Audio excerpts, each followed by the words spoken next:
बिस्मिल्लाहिर्रहमानिर्रहीम, welcome back to another vlog. बात करते हैं जी शेर अफजल मरवत और रऊफ़ हसन। एक्चुअली में ये माजरा क्या है कि रऊफ़ हसन जो है जो तर्जमान पीटीआई हैं वो आए दिन कोई ना कोई बयान जड़ देते हैं। वो ये कहते हैं कि शेर अफजल मरवत का पीटीआई से ये ताल्लुक़ नहीं है, वो ताल्लुक़ नहीं है। एक्चुअल में मसला क्या है, ये हो क्या रहा है? मैंने अब तक ये देखा है कि चेयरमैन पीटीआई इमरान खान और जो मुराद सईद हैं, उनके बाद अगर कोई अवाम निकलते हैं तो वो शेर अफजल मरवत के लिए निकलते हैं।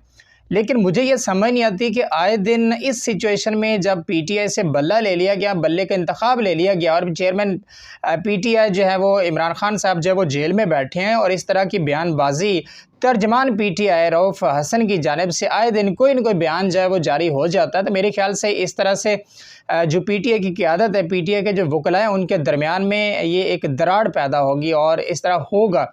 आप देख रहे हैं जिस तरह से शेर अफजल मरवत कराची में जलसा किया, हैदराबाद में जलसा किया, जिस तरह से वो जलसे करते हैं और जिस तरह से उनके लिए अवाम निकलते हैं, तो इस बात की ये सबूत मिलता है कि कहीं न कहीं शेर अफजल मरवत को अवाम लाइक करते हैं, अवाम पसंद करते हैं, जिस वजह से शेर अफजल मरवत के लिए हज़ारों लोग जो है वो अपने घरों से निकल आते हैं और उनकी मोहब्बत के लिए जो है वो उनके साथ जो है वो शरीक होते हैं, उनके जो कन्वेंशंस हैं उनको सुनने आते हैं। ऐसी सिचुएशन के अंदर तर्जमान पीटीआई रऊफ़ हसन के लिए मेरे ख्याल से इस तरह का बयान देना, शेर अफजल मरवत जो है वो पीटीआई के सीनियर नायब सदर नहीं है, पीटीआई से उनका ऐसा कोई ताल्लुक़ नहीं है, वैसा कोई ताल्लुक़ नहीं है, तो मेरे ख्याल से ऐसे बयानबाजी से जो पीटीआई की क़यादत है, जो सीनियर क़यादत है, मेरे ख्याल से उनके दरमियान में एक दरार पैदा होगी। अगर इस तरह की कोई बातें हैं तो मेरे ख्याल से उनको बैठ के निपटना चाहिए। उनको मीडिया पर आके मेरे ख्याल से अगर आप बातें करेंगे तो मेरे ख्याल से फिर दूसरी पार्टीज़ भी इसके ऊपर बात करेंगी और फिर मेरे ख्याल से मज़ीद दरार पैदा होगी। ये तर्जमान पीटीआई जो हैं रऊफ़ हसन ने ये बात वाज़ेह कर दी, क्लियर कर दी है कि शेर अफजल मरवत पीटीआई के सीनियर नायब सदर नहीं है। चलो मान लिए सीनियर नायब सदर नहीं है, लेकिन इसका मतलब ये तो नहीं है ना कि आप मीडिया पर आके बातें सरेआम जो है वो कहना शुरू कर दें।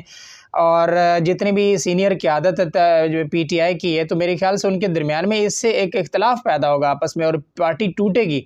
तो फिर मेरे ख्याल से आप एक अच्छे की उम्मीद नहीं कर सकते जब आप एक ऐसी सिचुएशन में खड़े हैं, जब हर तरफ से आपसे जो है वो हर चीज़ छीन ली गई है। तो आप इस तरह की आपस में मज़ीद बयानबाजी करेंगे तो फिर मेरे ख्याल से आप अच्छे की उम्मीद ना करें। आपको इलेक्शन की कैंपेन चलानी है, आपको इलेक्शन विन करना है अगर, तो फिर मेरे ख्याल से इस तरह की बातों से आपको अवॉइड करना पड़ेगा। सो इस बारे में आप जो सोचते समझते हैं अपने राय कमेंट सेक्शन में दीजिए और मज़ीद वीडियोस देखने के लिए हमारे चैनल के साथ जुड़े रहिए। चैनल को सब्सक्राइब ज़रूर कर लें और बेल आइकन लाजमी दबा लें ताकि मज़ीद वीडियोस आप तक पहुँचते रहें। अंटिल नेक्स्ट टाइम, अल्लाह हाफ़िज़।